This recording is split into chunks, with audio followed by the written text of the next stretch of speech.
여기에 신문선 후보는 이날 취재진과 마주해 정몽규 후보는 애초에 자격이 없는 사람이라고 주장했습니다. 신 후보는 정몽규 후보가 협회 정관 제29조 제2항 7호의 후보 결격 사유에 해당한다고 봤습니다. 협회 정관에 따르면 사회적 무례 협회나 대한체육회 및 그 회원단체로부터 징계는 받지 않았지만 임원의 결격 사유에 해당하는 유사행위 등 그 밖에 적당하지 않은 사유가 있는 사람은 협회의 임원이 될 수 없다고 명시돼 있습니다. 신문선 후보는 정 후보가 문화체육관광부에서 발표한 협회 특정감사에서 중징계 문책 요구를 받았다는 사실을 짚으며 정 후보는 대한축구협회장 선거 후보자 자격이 없음을 스스로 인정하고 더 이상 회장 선거가 파행되지 않도록 결단 내려달라 요구한다. 협회는 중앙선관위 위탁이 되지 않는다면 선거가 투명하고 공정한 절차로 진행되도록 축구계가 인정하는 객관적이고 중립적인 인사들로 선관위를 재구성할 것을 요청한다라고 외쳤습니다. 한편 취재진 사이에선 김택규 대한배드민턴협회장도 사회적 무리로 인해 후보 결격자 판정을 받았다. 정몽규 회장에게도 같은 판정이 나와야 한다고 보는지라는 질문이 나왔습니다. 이에 신문선 후보는 국민들을 대상으로 누가 더 사회적 무리를 빚었나라는 여론조사를 해보자. 여론조사를 한다면 아마 정몽규 후보가 23배 정도 높을 것이다라고 꼬집었습니다.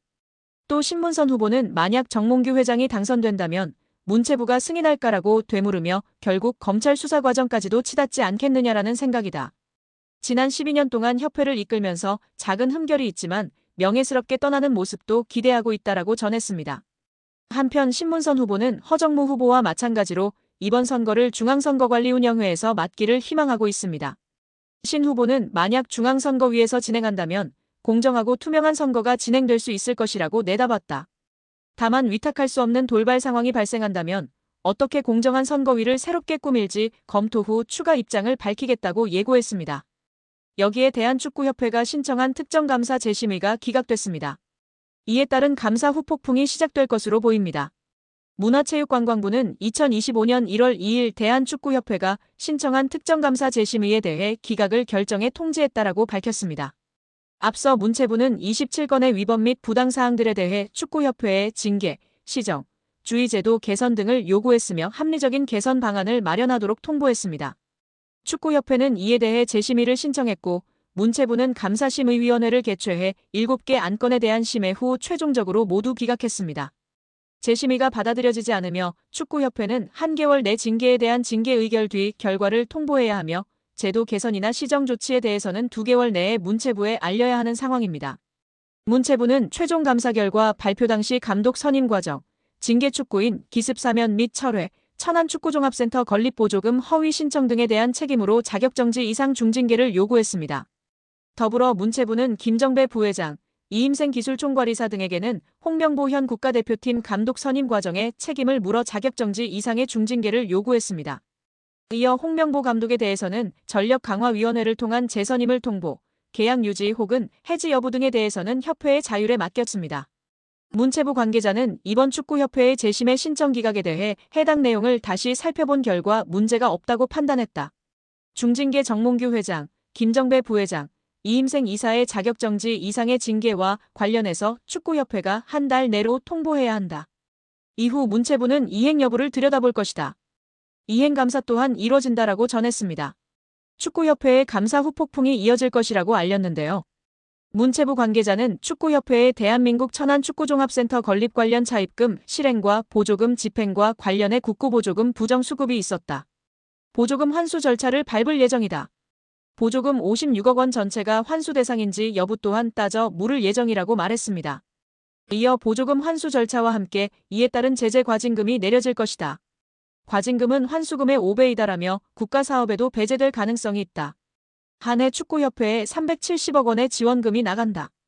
횟수가 늘어난다면 축구협회 예산에도 영향이 클 것이라고 덧붙였습니다.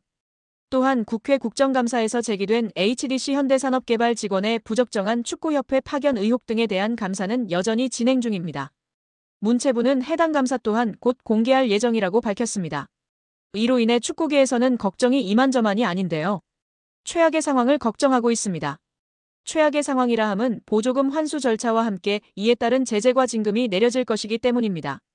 과징금은 환수금의 5배이기 때문입니다. 이에 더해 축구협회에 지급되던 370억 원의 연간 지원금도 배제될 가능성이 높아지고 있습니다. 이 같은 조치는 재정적으로 궁핍한 축구협회 입장에서는 자칫 파산, 부도의 위기로 내몰릴 수 있다고 판단됩니다. 천안축구센터의 공사는 당연히 큰 차질이 예상되고 직원들의 급여 지급도 원만하지 않을까 걱정이 됩니다. 이번 사태에서 가장 중요한 주체는 바로 축구팬들입니다. 현재 한국 축구는 리그든 A매치든 큰 흥행을 이어가고 있습니다. 그만큼 팬들의 목소리는 한국 축구 전반에 걸쳐 큰 영향을 미칩니다. 팬들이 지속해서 축구협회의 투명성과 책임을 요구할 때 문체부는 국민 여론을 바탕으로 더 강력한 제재의 명분을 얻을 수 있습니다. 피파도 자국 내 여론이 극도로 부정적일 경우 여론을 완전히 외면할 수는 없을 것입니다. 한국 스포츠가 나날이 흥행하는 가운데 팬들은 이들 스포츠의 최종 소비자입니다. 팬들이 없는 현대 스포츠는 상업적으로 성공하기 매우 힘듭니다. 정몽규 회장과 축협은 피파라는 든든한 후원자로 인해 시간을 더 벌게 되었습니다. 문체부는 한 발 물러나 그들이 스스로 개혁할 시간을 주었습니다. 그러나 팬들이 이를 지켜보고 있습니다. 제대로 된 개혁을 보여주든 자신 없으면 포기하든 결론은 나와야 합니다. 그렇다고 문체부의 감사가 맹탕은 아니었습니다. 축구협회의 아픈 곳을 제대로 찌른 부분이 있었으니 천안축구종합센터의 정부 보조금 유용 문제였습니다. 축구협회는 2021년 7월 천안센터 스타디움 건립에 정부 보조금 약 56억 원을 신청했는데 사무공간이 없는 곳으로 신청한 초안과 달리 문체부와 협의 없이 사무공간 건물을 따로 짓는 것으로 추후 계획을 변경한 것으로 드러났습니다. 문체부는 축구협회가 굳고 보조금을 사실과 다르게 거짓으로 신청했다고 규정하고 보조금을 환수하는 것은 물론 보조금법에 따라 최대 5배의 과징금을 물릴 방침입니다. 이렇게 되면 축구협회는 최대 300억 원에 이르는 돈을 부담해야 하는 처지가 되는데 천안축구센터 건립을 위해 하나은행과 615억 원 한도의 대출 계약을 약정하는 등 이미 막대한 채무를 지고 있는 축구협회의 재정 상황에서 결코 가볍게 볼 일이 아닙니다. 정 회장이 남은 임기는 물론 사선 연임에 성공하더라도 큰 재정적 부담을 안은 채 축구협회를 운영해야 하는 상황에 몰리게 됩니다.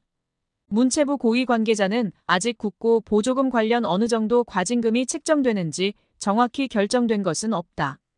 원금 56억 원 전체를 환수할지 여부부터 심의해야 하는 상황이다라며 과징금의 정확한 규모에 대해서는 여지를 남겼다. 다만 정몽규 회장이 정부의 징계 조치에도 불구하고 사선 도전을 강행한다면 이른바 괘씸죄를 적용해 액수는 커질 수 있다는 전망도 나오고 있습니다. 박문성 축구해설위원이 정몽규 대한축구협회 회장을 비판했습니다. 박 해설위원이 27일 MBC 라디오 뉴스 하이킥에 출연해 정 회장에게 직격탄을 날렸는데요. 박문성 축구해설위원이 정 회장이 자진해서 사퇴하지 않는 이유를 두고 정 회장 마음속에 들어가 보지 않는 이상은 알 수 없다. 하지만 축구협회 회장 자리는 매력적인 공간이다. 우리는 축구협회장 자리를 한국 축구의 수장 정도만 생각한다. 하지만 국제축구연맹 피파가 진행하는 월드컵을 포함한 모든 국제적인 행사에 축구협회장 자리로 가면 그 의전은 사실상 거의 대통령급에 해당한다고 말했습니다. 이어 유럽에 가면 축구협회 회장 아니면 축구팀의 구단주 이런 명함이 박혀 있으면 활동하거나 비즈니스 하는데 매우 큰 도움이 된다고 밝혔습니다. 그러면서 지금까지 나왔던 많은 문제 이미 드러나 있다. 또 이번 현안 질의를 통해서 사실은 의혹이 해소되기는커녕 더 많이 부풀어졌다. 하나도 해명되지 않았다. 오히려 지금 의혹이 계속 더 추가로 나오고 있다.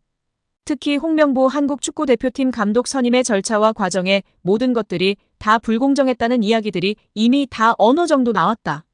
이제는 지금의 이 체제 그만 끝내는 것이 옳다고 전했습니다.